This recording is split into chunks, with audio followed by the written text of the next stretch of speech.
एखाद्याशी बरोबरीच का करावी? आपण पुढे सुद्धा निघू शकतो ना? एखाद्याशी फक्त बरोबरी करण्याची मानसिकता आपली प्रगती मर्यादित करू शकते. मानसशास्त्र सांगतं की तुलना हा प्रेरणादायी घटक असू शकतो. पण जर आपण फक्त इतरांच्या पातळीवर पोहोचण्यापुरतेच प्रयत्न केले, तर आपली खरी क्षमता वापरली जात नाही.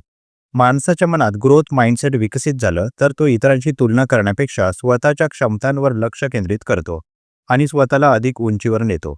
स्पर्धा ही आरसा असावी, पण सीमा नसावी. बरोबरी म्हणजे फक्त गाठणं, पण पुढे जाणं म्हणजे स्वतःचं नवीन मापदंड निर्माण करणं. संशोधन दर्शवतं की जे लोक स्वतःला आव्हान देतात, ते आत्मसंतोषाऐवजी आत्मविकासावर भर देतात.